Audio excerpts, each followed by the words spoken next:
Hey everyone, it's George from Blockchain DXB and today's the 26th of September 2022 and it looks like we are definitely in a bearish market. The global crypto market is down to $925 billion. Now because this is a weekend in most part of the world, the volume of stablecoins is ridiculously low as well. So in today's episode, we'll also be talking about what's happening with stablecoins.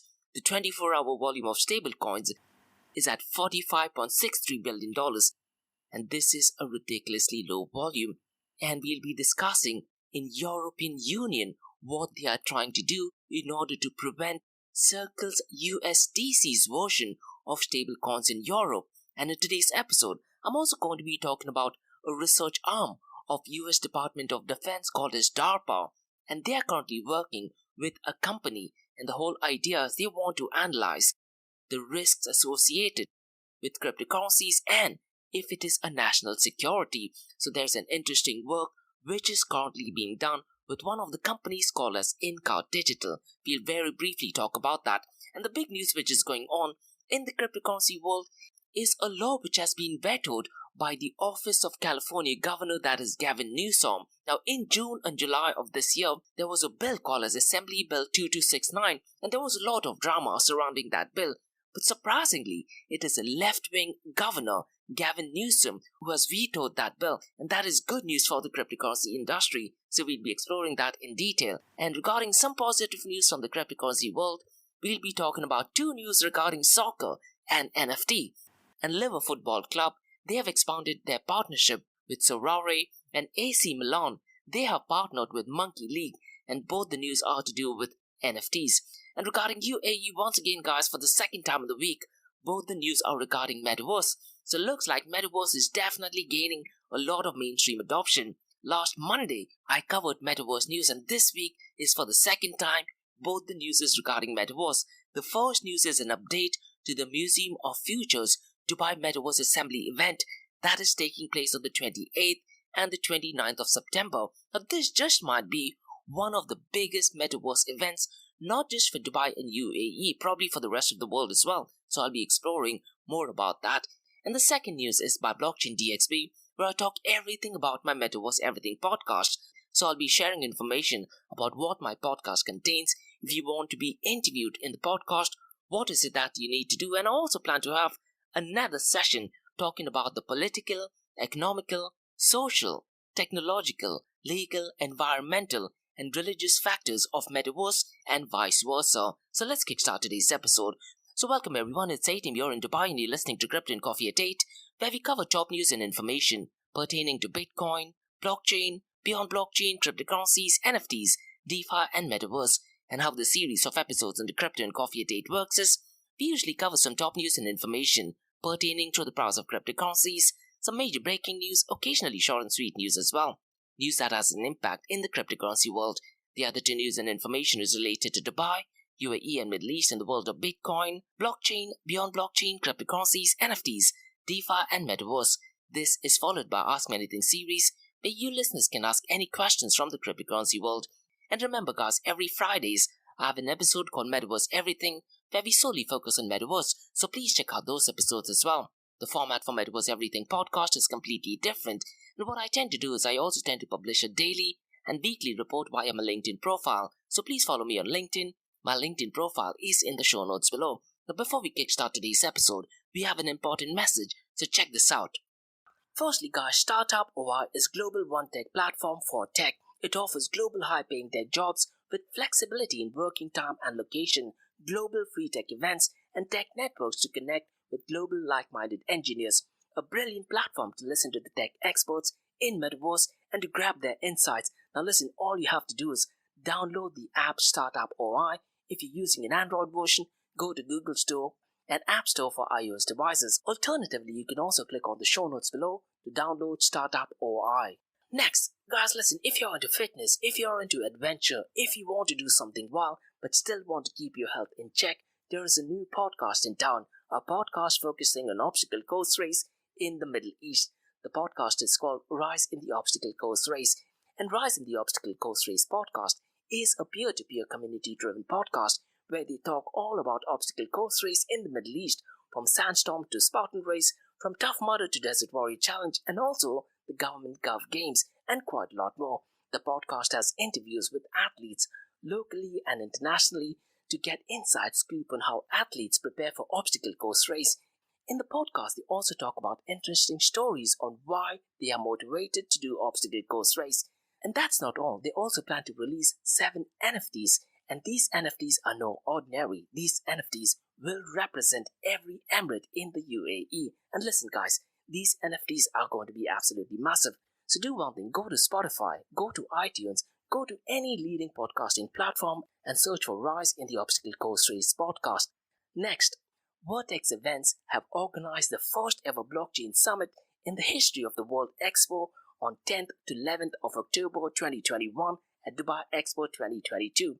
Now they are planning to organize a 2-day blockchain summit in 2022 on the 14th and 15th of October at Grand Hyatt Dubai UAE. And Blockchain Dubai Summit is one of the most innovative and interactive summits in the Middle East. Industry leaders from the world of blockchain, digital assets will gather to discuss advantages of blockchain, crypto, DeFi, NFT and Metaverse, a brilliant event to network with leading personalities in the space. There are a couple of packages and opportunities for sponsorship, so click on the link below to know everything about Vertex Events, and the website is vertexgroups.ae, or also drop me an email to info@blockchaindxb.com. And finally guys, not your keys, not your crypto. If you have dabbled with cryptocurrencies and now are seriously getting to protect your cryptocurrencies, there is no better way to protect it by using a hardware wallet. And this is where Ledger Wallet kicks in. And Ledger Wallets are hardware cryptocurrency wallets made by Ledger, a company headquartered in Paris, France. And Ledger's hardware wallets are multi-currency wallets that are used to store private keys for cryptocurrencies offline. And Ledger offers 2 hardware wallets, the Ledger Nano and Ledger Nano X wallets. They are world-class experts with extensive crypto security backgrounds. They continuously look for vulnerabilities in Ledger products in a constant effort to improve the level of security. Now, in today's world, securing these digital assets is a critical challenge, and this is where Ledger kicks in. So click the link below to buy your hardware wallet and support this podcast. It is a brilliant way to support this podcast. So what are you waiting for? The link is in the show notes below. Now, since we have taken care of that, let's look at the price of cryptocurrencies. Now, today, the 26th of September, the global cryptocurrency market is not looking good at all. It is down to $925 billion. Now, guys, I'm looking at the price in Dubai, and to be honest, it is still a weekend in US, Canada, and most part of the world. So most likely, there is a very high chance that in Monday, later on in the day, the global crypto market does actually get closer to the $1 trillion mark. But as of now, it is down by 0.48% since the last 24 hours. The total crypto market volume over the last 24 hours is down to only $50.09 billion. And guys, this is a ridiculously low volume even for a Sunday. And since the last 24 hours, it is down by 11.17%. The total volume of DeFi is down to $3.32 billion. This just might be the lowest 24-hour trading volume in DeFi. So looks like 2022 DeFi is making a new all-time high, or rather a new all-time low so far as the trading volume is concerned, and the total value locked in DeFi is down to $54.26 billion, and MakerDAO accounts for 13.30%, and as of now $7.22 billion has been locked in the DeFi protocol, and DeFi accounts for 6.63% of the total crypto market 24-hour volume. The volume of stablecoins now is at $45.63 billion, and out of this $45.63 billion, Tether.to USDT accounts for $34.7 billion. Once again, this is a ridiculously low volume for Tether.to USDT. So looks like the New York court order on Tether.to USDT is having an impact on its daily usage. USDC is down to $3.08 billion, and Binance USD is at $6.6 billion. So since the last few weeks, Binance USD's volume in stablecoin is definitely taking a lot of momentum, and stablecoins account for 90.58% of the total crypto market 24-hour volume. Now let's look at the market share between Bitcoin, Ethereum, and I'll also compare the 24-hour trading volume and the dominance. Ever since the Ethereum merge was successful, the market share of Bitcoin is well over 50% of that of Ethereum, I was 100% wrong on this. I was under the impression that after the merge, Ethereum's market share will gradually start to go, and I was hoping it to be at least 60 to 65% a week or two after the merge date. As of now, Bitcoin's market share is $360 billion and Ethereum's market share is $158 billion. The 24-hour trading volume of Bitcoin is $23 billion, whereas Ethereum's 24-hour trading volume is $11.7 billion. The dominance of Bitcoin is 39.02%. Surprisingly, Ethereum's dominance has gone down to 17.20%. So it looks like the whole merge news has not had a positive impact on Ethereum, but we are way too early if you look at a different time horizon, maybe 6 months to 1 year down the line. I definitely think that Ethereum will be on the verge of flipping Bitcoin. Now let's look at the price of the king of all kings, that is Bitcoin. Currently it is at $18,795. Since the last 24 hours it is down by 0.55%, and since the last 7 days it is down by 3.34%. Ethereum is currently at $1,290, and since the last 24 hours it is down by 1.89%, and since the last 7 days it is down by 3.61%. Binance Coin is surprisingly doing pretty alright. They are currently at $273. Since the last 24 hours it is down by 1.11%, and since the last 7 days it is down by 2.61%. Guys, listen, if you look at this volume, it is ridiculously low. Even for a weekend, it is ridiculously low. We all have this notion that crypto does not sleep, but since the past 6 months or so, the volume on weekends is ridiculously low. So the quiz that I have for today is, what was the lowest volume of stablecoins in its history ever since stablecoin was created? So mention that in the comments below. Now 2022 has definitely not been one of the best years for cryptocurrencies, but if you look at it, stablecoins do account for over 90% of the cryptocurrency market. So are stablecoins turning out to be a safe haven for cryptocurrencies? And this is definitely not good. Ideally, you would want Bitcoin or any other cryptocurrency to be a safe haven for the financial sector. Now the reason I'm saying that is in Europe, the European Union's MiCA, that is market in crypto assets, is getting in the way of the adoption of Circle USDC's Circle's newer version of stablecoin called as Eurocoin. And Cointelegraph has provided an article that talks about how European Union is stifling the adoption of stablecoin. Now I have mixed reaction to this. A part of me does agree to what they're doing is right, because if you look at it, stablecoins, they do act as a role of a bank, and they do actually stop the adoption of Bitcoin and other cryptocurrencies. But on the other hand, when the cryptocurrency volume goes down, rather than relying on fiat currencies, it maybe is a good idea to have or hodl couple of stable coins. But looks like the central banks all over the world are slowly and very gradually trying to put restrictions on the adoptions of stable coins. And the reason why they might be doing that is purely to promote or slowly to build the momentum of central bank digital currencies. Now guys, next month in October, I do plan to have an event on central bank digital currencies where I'll discuss the basics of central bank digital currencies, the threats to freedom, and its use case in the Metaverse. But the news that Cointelegraph has published states that MiCA's limitations stand to hold back the potential of Eurocoin and other digital assets, and unless this barrier is overcome, the European Union may not see the type of adoption required to lead crypto innovation on an international scale. So what is it that you guys think regarding Meta trying to stand in the way of Circle's newer version of stablecoin called as Eurocoin? Mention that in the comments below. Now most likely in the month of October, I'll go ahead and explain why stablecoin is created, what is the reasoning behind it, the good, the bad, and the ugly side of stablecoins as well. Now next thing what I'd like to talk about is about a research arm of the US defense called as DARPA. Now DARPA, they are currently working with a company called Inca Digital, and the whole idea is that they are researching the risks of crypto to national security.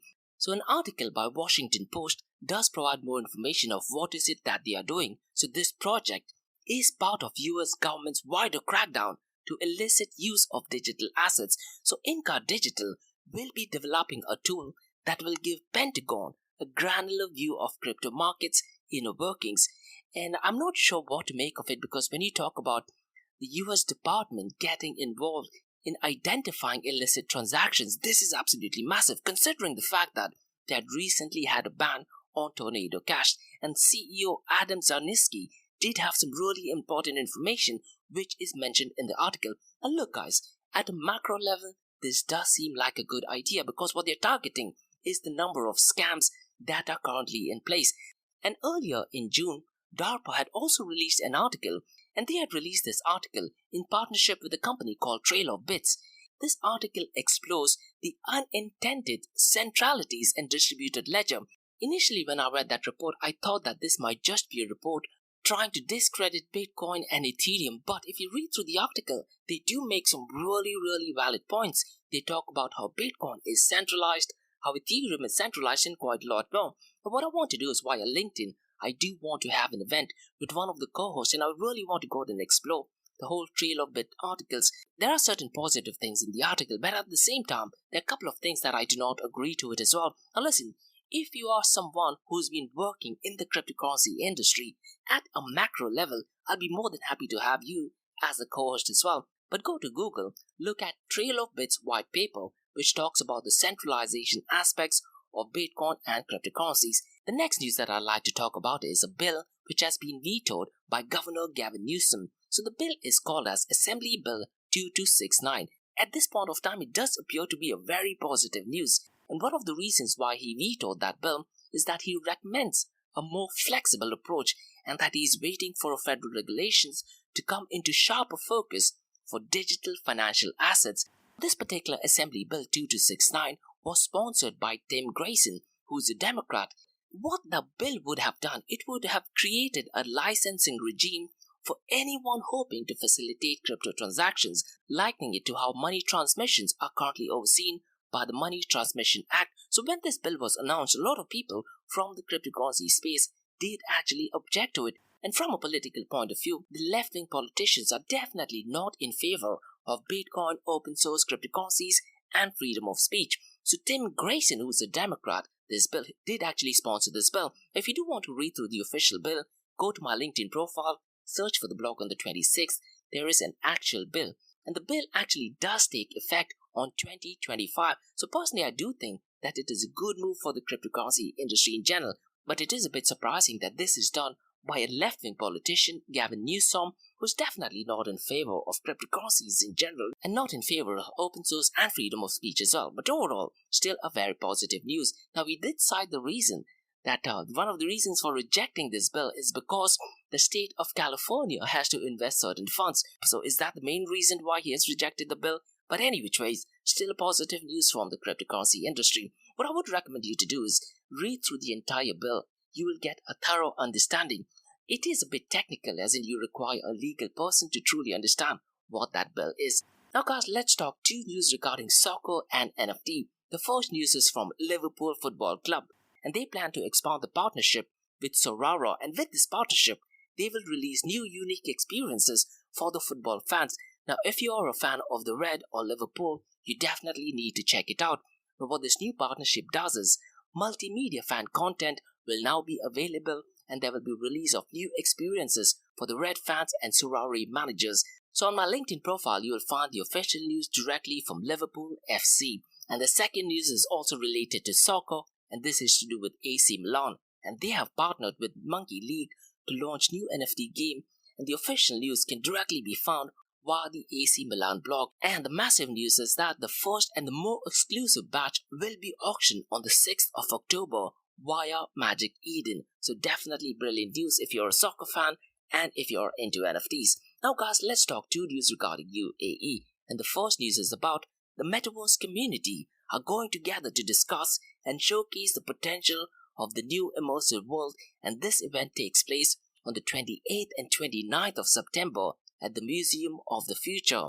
And this event is organized by the Dubai Metaverse Assembly. So the Dubai Metaverse Assembly will take place on the 28th and 29th of September at the Museum of the Future. At this point of time, I do think that this is a closed event, so it is not for everyone to go out and attend, but there are going to be 300 global speakers, 40 organizations will be at that event, and 30 plus global and regional speakers. And there are also going to be over 25 interactive sessions and workshops. But Looks like this is a closed event. Maybe it is only for the government staff or for selected individuals.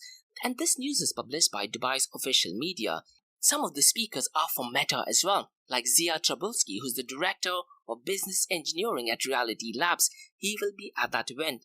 Keith Jordan, who's the vice president of innovation of Master Labs, he's going to be at that event. Mark Zaleski, who's the managing director and partner at Boston Consulting Group Digital Ventures, will be at the event, and quite a lot of more. Now, if you want to find out the list of speakers, go to the Dubai Media Office post on the website and you'll get the list of speakers. Now, regarding Polygon, Sandeep Naiwal, who's a co-founder, he'll be at that event as well. And Sebastian Borget, who's a co-founder and CEO of the Sandbox, will be at that event. So it's going to be a really interactive workshop, and I wouldn't be surprised if this just might be one of the biggest events so far as Metaverse is concerned, not just for Dubai but for the entire world as well. And this event is organized by the Dubai Future Foundation under the patronage of His Highness Sheikh Hamdan bin Mohammed on the 28th and 29th of September at the Museum of Future and Area 2071. It is the first of its kind event to host over 300 global experts and more than 40 organizations discussing, exploring, and shaping the future of Metaverse, and over 30 renowned speakers from Meta, Binance, MasterCard, Sandbox, Polygon, and quite a lot of people will be at that event. And His Excellency Omar Sultan Al Olama, who's the Minister of State for Artificial Intelligence, Digital Economy and Remote Work Applications, and the Deputy Managing Director of the Dubai Future Foundation, has said the Dubai Metaverse Assembly, hosted in Dubai this week, serves as a global platform convening technology experts and the wider Metaverse community from around the world to map out opportunities and harness the potential of this promising virtual world. His Excellency also added the specialized event is a first for the region and the unique opportunity to exchange knowledge and ideas on the best solutions, projects and industry likely to benefit from the Metaverse's vast potential. Through this inaugural event, we highlight the extraordinary potential of this immersive world to accelerate economic growth, drive innovation, and create a fundamentally better future for the economy. So definitely brilliant news for Dubai and also for the Metaverse industry in general. So looks like this is definitely going to be a very massive event, and what I think is that the Museum of the Future might just also be unveiling its NFT that they have partnered with Binance. So it's going to be really interesting to see what happens at that event. Now listen guys, if you do want to attend this event, you can attend it virtually. So there is a registration link which is mentioned in the website. Unfortunately, looks like this is a closed door event, so you will not be able to attend it at the Museum of the Future. The second news for today is about blockchain DXB, and I'm just going to be exploring my Metaverse Everything podcast. Now listen guys, I do have a Metaverse Everything podcast which I tend to release every Friday. So the podcast is called Metaverse Everything, and Metaverse Everything podcast is a research-driven podcast focusing on educational and informational content about Metaverse and its impact. I do have interviews with the CEOs and startups from Dubai and all over the world. These podcasts are available on all podcasting platforms, so you can check it via iTunes, you can check it on Spotify, and you can check it on all podcasting 2.0 platforms as well. In this Friday's episode, I talk about news and updates on Metaverse, technological and software updates, and I also cover 5 Metaverse news from Dubai, UAE and Middle East, and 5 Metaverse news from around the world. And I have quite a lot of interviews as well. Now listen guys, if you're a startup and currently working in Metaverse, what I would recommend you to do is, if you do want to have an interview, drop me an email to info@blockchaindxb.com, and what I'll do is I usually send out a list of questions so it becomes easier for us to understand. It gives you a structure as well. So drop me an email to info@blockchaindxb.com. Now guys, let's talk about an event that is taking place in October, and as a matter of fact, I have 2 events taking place in the month of October, and both of them have to do with Metaverse. The first event is called as Metaverse, the Hype, Reality and New World Order. So go to eventbrite.com and just type in Blockchain DXB. Essentially, it is a 3-part session that talks about the history of Metaverse, what is Metaverse, the hype of Metaverse, hardware and software required in Metaverse, and in the second session, or part B I like to call it, I discuss areas where Metaverse merges with the physical world. We look at blockchain and the Metaverse, and do we need blockchain? We look at cryptocurrencies as well, or can central bank digital currencies work as a much alternative form of payment and medium of exchange? And in part C, we discuss the Dubai Metaverse strategy, We also talk about everything about Dubai's role, planning to be the top 10 city in the world so far as Metaverse is concerned, and how Web3 merges with Metaverse. We'll also discuss the Dubai Metaverse Assembly and quite a lot more. And listen guys, if you do want to find out more about the Dubai Metaverse Assembly, I did release an episode called as Dubai Metaverse Strategy, and it talks everything about its formation, the Dubai Task Force, the Dubai Metaverse Assembly, what the topic is going to be all about, and quite a lot more.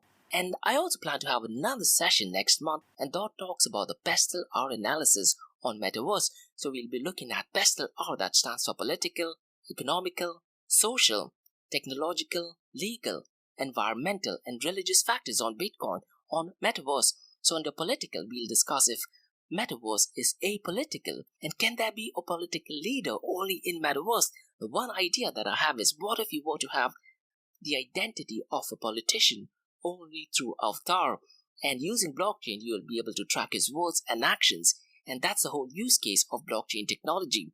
Will that be successful? I don't know. Regarding economical factors, we look at the new world order and where Metaverse fits in, and what is it that countries can do to get a competitive edge in the Metaverse. And with whole deglobalization kicking in the next couple of years, how does the supply chain work, particularly to do with hardware so far as the virtual reality, augmented reality headsets is concerned, and also the supply chain of nanochips and semiconductors. So what is it that a country needs to do in order to gain a competitive edge in the Metaverse? The whole notion of think globally, act locally is going to change to think locally and act locally. And the social factors, we'll talk about the macro level impact on society. We'll discuss the good, the bad, and the ugly side of Metaverse as well. And under technology, we'll be talking about the virtual reality, augmented reality, mixed reality, and newer technologies. And this is something which I tend to cover in every Friday's Metaverse Everything podcast. And we'll also be discussing if neuro devices can have an impact in Metaverse. Regarding legal factors, we talk about the legal impact of Metaverse. So if you do something in the Metaverse, is there a universal law that takes place, or do we have to follow local restrictions as well? So quite a lot more. Regarding environmental factors, I talk about ESG, and we'll discuss if the hardware production such as the virtual reality headset, the semiconductor, does that have any implication on environment and climate change, and quite a lot more. And regarding religious factors, we also analyze the religious implications on Metaverse and vice versa. Are there any restrictions so far as, a digital identity, a new avatar is concerned, and quite a lot more. So that's all for today, guys, on the Crypto and Coffee Date from Blockchain DXB. In case if you guys have any feedback or suggestions, please drop me an email to info@blockchaindxb.com. You can also check out my other website, that is blockchaindxb.com. And guys, check out my other website called area2071.com that talks everything about Metaverse. And if you like listening to this podcast, please click on the follow button, share the word across. Now for the next few minutes, it's going to be an Ask Me Anything series where you listeners can ask any questions regarding Bitcoin, blockchain, beyond blockchain, cryptocurrencies, NFTs, DeFi, and Metaverse. So let's kickstart with the Ask Me Anything series.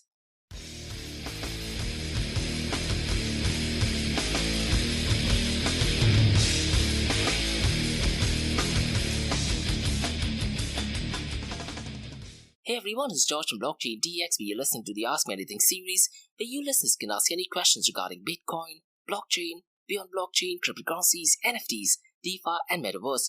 And remember, Monday to Thursdays, 8 a.m. to 8:30 a.m. we have Crypto and Coffee at 8, where we cover top news and information pertaining to Bitcoin, blockchain, beyond blockchain, cryptocurrencies, NFTs, DeFi, and Metaverse. The other news and information is related to Dubai, UAE, and Middle East from the cryptocurrency world. And this is followed by the Ask Me Anything series that you're listening to right now, where you listeners can ask any questions from the cryptocurrency world. I have a question by Salik who asks, is Dubai making Bitcoin legal tender? Salik, this is 100% fake news. And there is a lot of articles circulating even via LinkedIn that talks about that Bitcoin is making a legal tender. This is 100% incorrect and misleading article. It is definitely clickbait. The big question is, Salik, why would UAE want to make Bitcoin a legal tender? El Salvador did make Bitcoin a legal tender, and it turned out to be an absolutely devastating experience for them. I won't go into details why making Bitcoin a legal tender is bad, but what happened with Salik was that there was a news about the royal family's office called Seed Group, and they had a partnership with a company from London called as Coin Corner. That was the only news. Now the good thing about that news is that this partnership was with Coin Corner, And what I particularly liked about this news is that Coin Corner does deal only with Bitcoin and they focus with Bitcoin's Lightning Network. That was the only news. But a lot of the mainstream media selected the keywords such as Royal Family Office. They selected the keywords like Bitcoin, and then they started to make their own narrative and their own prediction that Bitcoin is going to be a legal tender in Dubai. But it's 100% fake news, incorrect and misleading article. And there is also no good reason as to why would a country want to make Bitcoin a legal tender. Andreas Antonopoulos is, if not one of the greatest educators on Bitcoin. He has often said that a country should not make any Bitcoin a legal tender. And he talks about, what happens if there's a fork of Bitcoin, let's say a couple of months or years down the line or decades down the line, Bitcoin decides to fork from its original Bitcoin. What happens then? What happens to the legal tender? So there's quite a lot of technical information as to why a country should not be making Bitcoin a legal tender. And Salik, what I'm going to be doing is next month, I'm also going to be talking about pestle hour analysis on Bitcoin. Like earlier today, I talked about pestle hour analysis on Metaverse. Every month, I also have a session where I talk about political analysis, economical analysis, social analysis, technological analysis, legal analysis, environmental analysis, and religious analysis on Bitcoin. So in that, I definitely talk about everything regarding El Salvador, why it was a terrible move. And I also talk about it, how the move got approved, how the legal tender got approved. There are certain positive aspects to that as well, but that is something which I'll explore in detail as to why making Bitcoin a legal tender is good, but at the same time, it's terrible as well. I have a question by Rami who asks, I am 17 years old. How do I get started in Metaverse? Rami, my biggest advice to you is try to understand the technology first, rather than listening to YouTube channel as to what the future of Metaverse is. Try to understand the basics of Metaverse. Now, I do like to recommend my own website. Go to my website, blockchaindxb.com, and go under the Metaverse section. Understand the technology, go extremely slow. One thing which I would definitely recommend is do not pay attention to the price of cryptocurrencies that are linked to Metaverse, because that does give you a completely different narrative of Metaverse.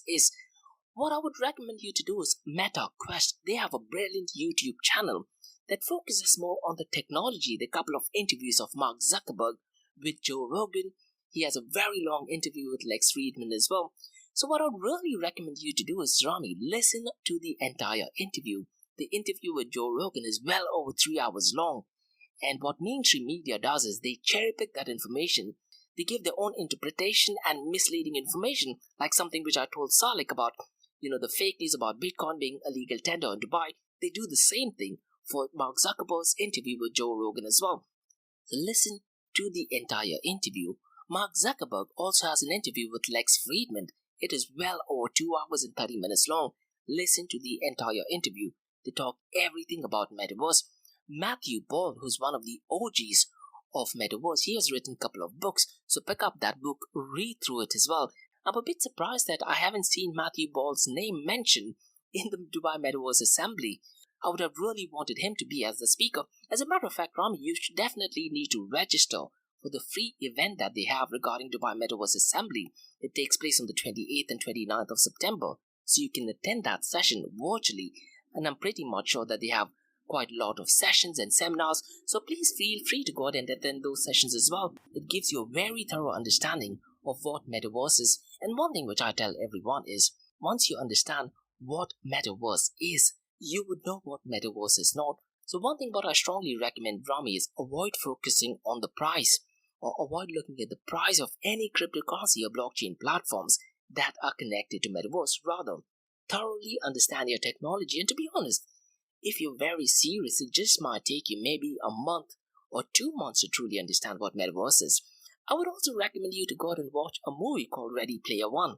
It does give you a fairly good assessment of what the Metaverse will be, maybe a couple of decades from now, might be even much better than that. So those are some of the resources. And every Fridays, I do have a Metaverse Everything podcast, so you're definitely welcome to go out and listen to that. But if you're listening to that from me, make sure you give it a 5-star rating and share the word across. So that's all for today, guys, from the Ask Me Anything series from Blockchain DXB. If you guys have any feedback or suggestions, please drop me an email to info@blockchaindxb.com and check out my website, blockchaindxb.com, and check out my other website, that is area2071.com, that talks everything about Metaverse. And if you like listening to this podcast, please follow this button, give it a 5-star rating, and share the word across. And guys, remember, Monday to Thursdays, 8 a.m. to 8:30 a.m. we have Crypto and Coffee a Date, where we cover top news and information pertaining to Bitcoin, blockchain, beyond blockchain, cryptocurrencies, NFTs, DeFi, and Metaverse. And how the series of episodes in the Crypto and Coffee a Date works is we usually cover top news and information pertaining to the price of cryptocurrencies, some major breaking news, occasionally short and sweet news as well, news that has an impact in the cryptocurrency world. The other two news and information is related to Dubai, UAE, and Middle East in the world of Bitcoin, blockchain, beyond blockchain, cryptocurrencies, NFTs, DeFi, and Metaverse. And this is followed by the Ask Me Anything series that you're listening to right now, where you listeners can ask any questions regarding Bitcoin, blockchain, beyond blockchain, cryptocurrencies, NFTs, DeFi, and Metaverse. Thanks so much for listening, guys, and have a great day ahead. Bye-bye.